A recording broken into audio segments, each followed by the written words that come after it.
Imagina conocer al hombre que, tras bambalinas, ayudó a rediseñar el mapa de Europa e influyó en decisiones que cambiaron el rumbo de la Segunda Guerra Mundial. Ribbentrop no fue solo un diplomático, sino una figura clave en el centro de acuerdos y alianzas que, hasta hoy, siguen generando intensos debates sobre poder, traición y geopolítica. En este video vas a descubrir quién fue Ribbentrop, cómo llegó al círculo más cercano de Hitler y cuál fue su verdadero papel en las negociaciones que definieron el destino de millones de personas. Vamos a analizar los hechos, los bastidores y las consecuencias de sus acciones de forma clara y envolvente. Y yo te pregunto, ¿cómo logran los líderes políticos convertir negociaciones en armas de guerra? ¿Hasta qué punto un diplomático puede ser responsable de tragedias históricas? Si quieres entender cómo las decisiones individuales moldean el mundo y cómo eso todavía resuena en el presente, este video te va a atrapar hasta el final.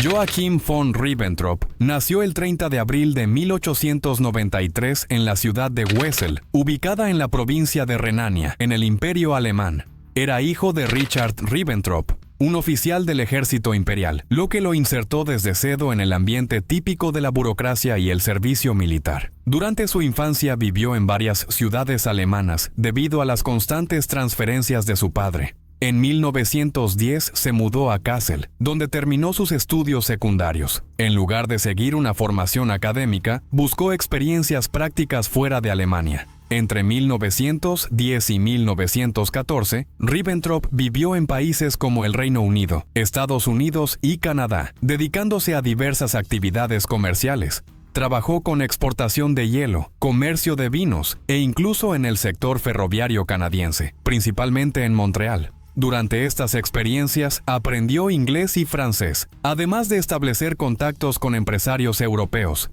En ese periodo también se involucró con deportes de invierno, especialmente el esquí. Con el inicio de la Primera Guerra Mundial, regresó a Alemania y se alistó voluntariamente en el ejército. Fue asignado al 12º Regimiento de Ulanos, una unidad de caballería tradicional que actuaba en el frente oriental. Participó en campañas en Rumanía y los Balcanes, y más tarde fue destinado a funciones de enlace y apoyo administrativo.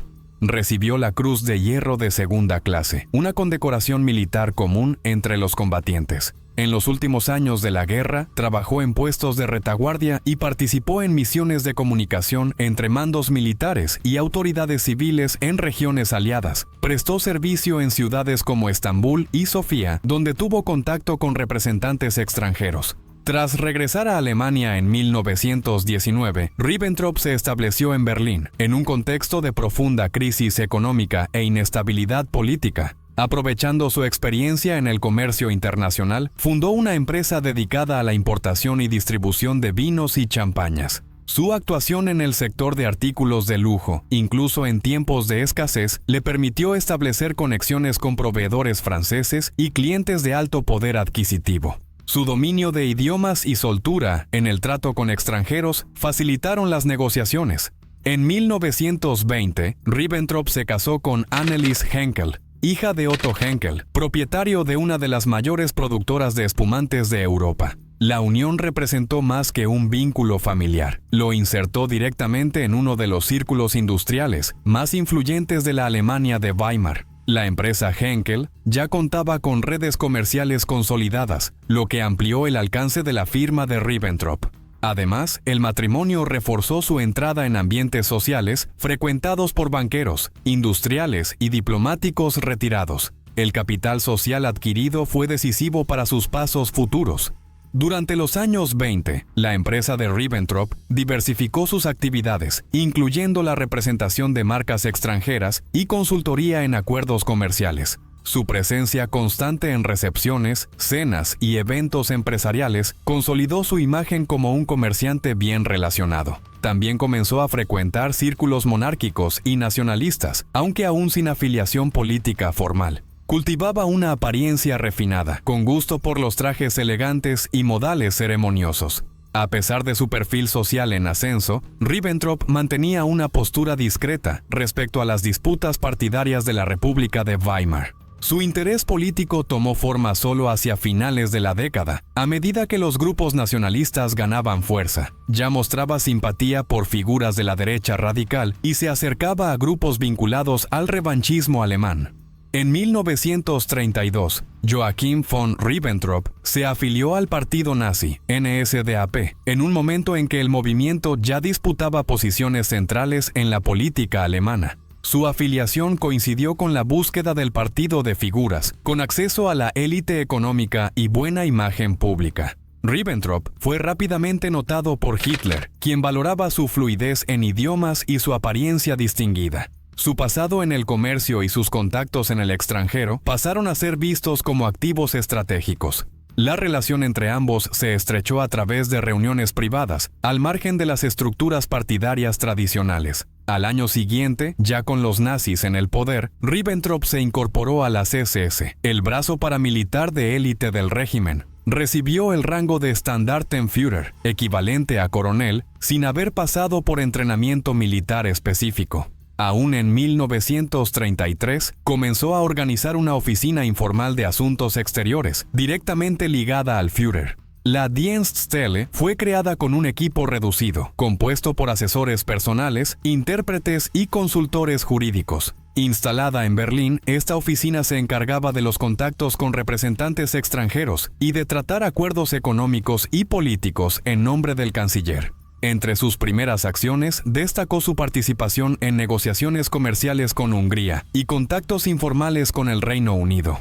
El funcionamiento de este servicio reflejaba la desconfianza de Hitler hacia el Ministerio de Asuntos Exteriores alemán, todavía dominado por diplomáticos de la era de Weimar. Ribbentrop se presentaba como una alternativa moderna y leal. La actuación del servicio Ribbentrop también tenía una dimensión simbólica. Mostraba que el Tercer Reich pretendía remodelar la política exterior sin depender de la burocracia tradicional. Al asumir iniciativas propias, la oficina buscaba imponerse como el canal directo de interlocución del régimen con el mundo. A pesar de las críticas de sectores diplomáticos con experiencia, Hitler mantuvo su confianza en Ribbentrop. La oficina recibió autorización para conducir negociaciones bilaterales, preparar visitas oficiales y redactar propuestas de pactos. Ribbentrop actuó como enviado especial de Hitler, encargado de misiones diplomáticas específicas fuera de la estructura formal del Ministerio de Asuntos Exteriores. Su función principal era representar directamente los intereses del Führer en negociaciones internacionales de alto nivel. Esta designación informal le otorgaba prestigio, pero también generaba roces con diplomáticos de carrera. Ribbentrop utilizaba la Dienststelle como base de operaciones para estas actividades.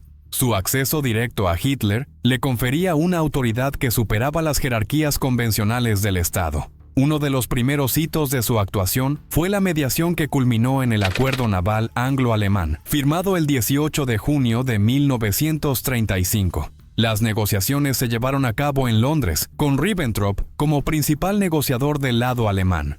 A pesar de las críticas internas en Reino Unido, el acuerdo fue visto por Berlín como una victoria diplomática. Señalaba la disposición británica a negociar directamente con el Reich. El tratado naval tuvo un impacto inmediato en la política exterior del Tercer Reich, ya que abrió el camino para una reinterpretación unilateral del Tratado de Versalles.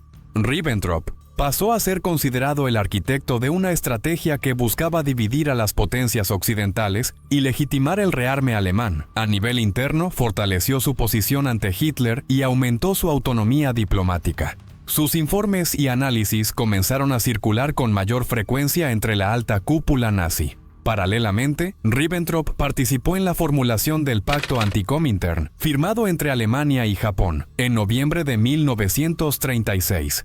El pacto tenía como objetivo frenar la influencia de la Internacional Comunista liderada por la Unión Soviética y preveía consultas mutuas en caso de una amenaza comunista. Aunque el documento estaba redactado en términos vagos, su importancia estratégica era evidente. Se trataba de la fundación de un eje ideológico anticomunista. El acercamiento con Tokio fue mediado por Ribbentrop, lo que consolidó su imagen como articulador de alianzas fuera del entorno europeo. En agosto de 1936, Ribbentrop fue nombrado embajador de Alemania en el Reino Unido, asumiendo el cargo en un momento de creciente tensión entre las potencias europeas. Su designación reflejaba la confianza personal de Hitler y el deseo del régimen de alcanzar un entendimiento estratégico con Londres. La expectativa era acercar a Alemania a la élite británica y al mismo tiempo poner a prueba los límites de la política de apaciguamiento. Ribbentrop llegó a Londres con un trato diplomático formal, pero sin experiencia relevante en embajadas. A diferencia de los diplomáticos de carrera, Ribbentrop mostraba poco interés por la etiqueta tradicional de la diplomacia británica. Adoptaba una postura rígida, autoritaria y con frecuencia arrogante en las reuniones oficiales, además de subestimar los mecanismos institucionales de la política británica. Insistía en tratar directamente con miembros de la aristocracia y ministros del gobierno, intentando imponer la agenda del Reich con escaso margen para la negociación. Sus visitas sociales y los eventos organizados en la embajada alemana estaban marcados por una fuerte carga ideológica. Durante su gestión, intentó convencer al gobierno británico de aceptar una reconfiguración del orden europeo basada en la hegemonía alemana en el continente. Incluso propuso un pacto de no agresión entre Alemania y el Reino Unido, que contemplaba la división de esferas de influencia en Europa del Este y en las colonias africanas. Las propuestas fueron vistas como vagas y arrogantes, carentes de sustento legal y viabilidad política. Mientras tanto, la política exterior de Hitler seguía un rumbo cada vez más agresivo. La remilitarización de Renania en 1936 y la creciente influencia alemana en Austria ejercían presión sobre los aliados occidentales. Ribbentrop, sin embargo, insistía en que Londres podía ser persuadida de aceptar la expansión alemana como un hecho inevitable. En febrero de 1938, Joachim von Ribbentrop fue nombrado oficialmente ministro de Asuntos Exteriores del Reich, en sustitución del diplomático conservador Konstantin von Neurath. El cambio reflejaba la intención de Hitler de asumir un control más directo sobre la política exterior, alejando de los puestos clave a los remanentes de la era de Weimar. Ribbentrop, hasta entonces un agente informal, pasaba a dirigir el Ministerio de Asuntos Exteriores, con plena autoridad, aunque seguía consultando directamente al Führer. Su llegada marcó el fin de la diplomacia tradicional y el comienzo de una política exterior subordinada al expansionismo ideológico del régimen. La estructura del ministerio fue rápidamente adaptada al nuevo liderazgo. Una de las primeras misiones de Ribbentrop fue coordinar los aspectos diplomáticos de la política de anexiones del Tercer Reich. Tras la anexión de Austria en marzo de 1938, se centró en la desestabilización de Checoslovaquia, en particular en torno a la cuestión de los Sudetes. Participó directamente en la preparación de la Conferencia de Múnich, donde las potencias occidentales aceptaron la cesión de esa región a Alemania.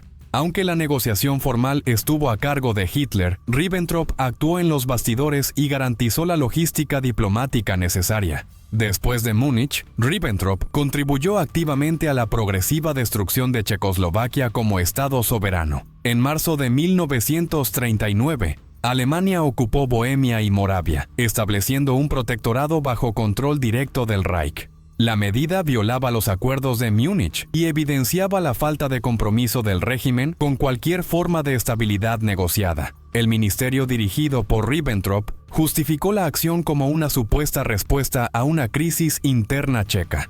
Ese mismo año, Ribbentrop intensificó las alianzas con las potencias del eje. En mayo de 1939, se firmó el llamado Pacto de Acero entre Alemania e Italia, que formalizaba la cooperación militar entre ambos regímenes fascistas. La articulación con Roma incluyó visitas oficiales, el intercambio de documentos estratégicos y garantías mutuas de apoyo en caso de guerra. Al mismo tiempo, el ministro mantenía negociaciones con Japón, consolidando la alianza ideológica y militar contra la influencia soviética en Asia. En agosto de 1939, Joachim von Ribbentrop fue enviado a Moscú para concretar una de las maniobras diplomáticas más inesperadas y decisivas del siglo XX. Tras meses de negociaciones discretas, la Alemania nazi y la Unión Soviética firmaron un tratado de no agresión. El pacto Molotov-Ribbentrop, firmado el 23 de agosto, sorprendió a los observadores internacionales debido a la oposición ideológica entre ambos regímenes. El documento fue suscrito por Ribbentrop y el canciller soviético Vyacheslav Molotov. La firma contó con la mediación directa de Stalin, quien participó en las conversaciones finales. El tratado incluía protocolos secretos que dividían áreas de Europa Oriental en esferas de influencia germano-soviéticas. Polonia sería repartida entre ambos países, mientras que los estados bálticos, Finlandia y Besarabia también eran asignados dentro del nuevo mapa estratégico. En septiembre, Alemania invadió Polonia por el oeste, y 2 semanas después, la Unión Soviética avanzó desde el este. El acuerdo neutralizó la amenaza de una guerra en 2 frentes para Hitler y le dio a Stalin tiempo para reorganizar sus fuerzas militares. Ribbentrop desempeñó un papel central en la negociación del pacto, actuando como emisario de la disposición alemana a cooperar con Moscú. Sus conversaciones con Molotov demostraron un pragmatismo absoluto, dejando de lado cualquier mención al anticomunismo característico de la propaganda nazi. Los soviéticos, por su parte, vieron en la propuesta una oportunidad para recuperar territorios perdidos tras la Primera Guerra Mundial. Las negociaciones fueron rápidas y el acuerdo se cerró menos de 24 horas después de la llegada de la delegación alemana. La firma del pacto permitió a Hitler lanzar su ofensiva militar con la garantía de que la Unión Soviética no intervendría. Ribbentrop regresó a Berlín como el artífice de una victoria diplomática que allanaba el camino para el inicio inmediato de la guerra. La invasión de Polonia el 1 de septiembre de 1939 desencadenó la Segunda Guerra Mundial, llevando al Reino Unido y a Francia a declarar la guerra a Alemania. Aunque no se logró evitar el conflicto, el pacto alteró de forma radical el equilibrio de poder en Europa.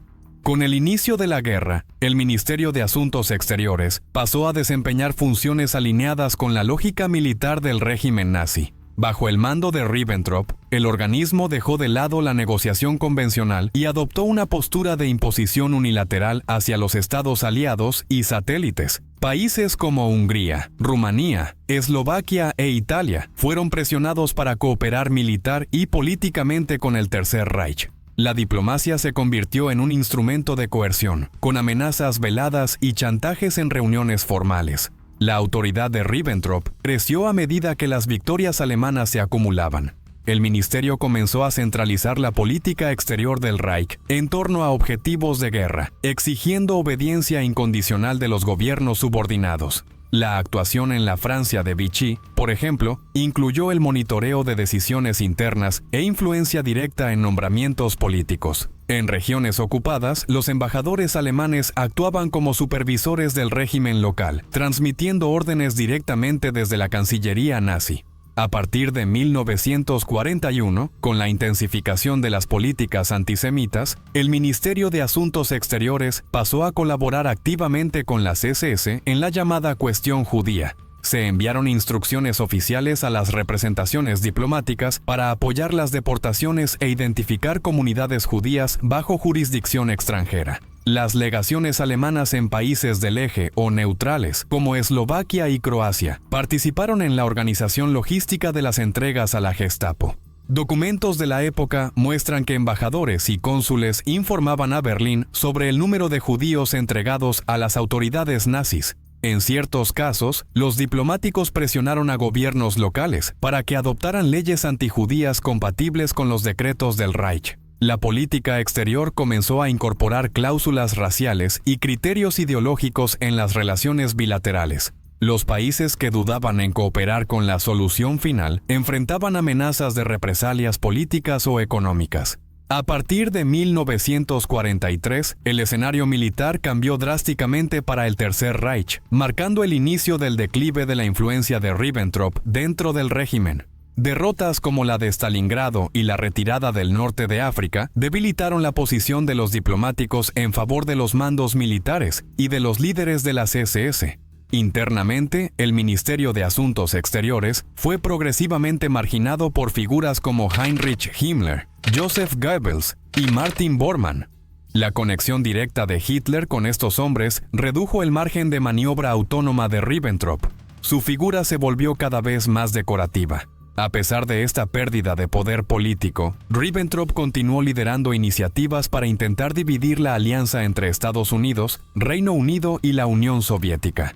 Entre 1943 y 1944, buscó contactos discretos con potencias neutrales como Suecia, Turquía y Suiza, con el objetivo de abrir canales de negociación con los aliados occidentales. La idea era lograr una paz por separado con británicos y estadounidenses, dejando a Moscú aislada. En varias ocasiones, emisarios vinculados al Ministerio de Asuntos Exteriores fueron enviados a Lisboa, Estocolmo y Madrid con propuestas para iniciar algún tipo de diálogo diplomático. Ribbentrop también intentó influir sobre gobiernos del eje en colapso, como la Italia de Badoglio, para que resistieran a la cooperación con los aliados. Sin embargo, sus mensajes no encontraron receptividad. Al mismo tiempo, el ministro era objeto de desconfianza dentro del propio régimen, mientras Hitler se volvía cada vez más dependiente de su círculo militar y de los líderes de las SS.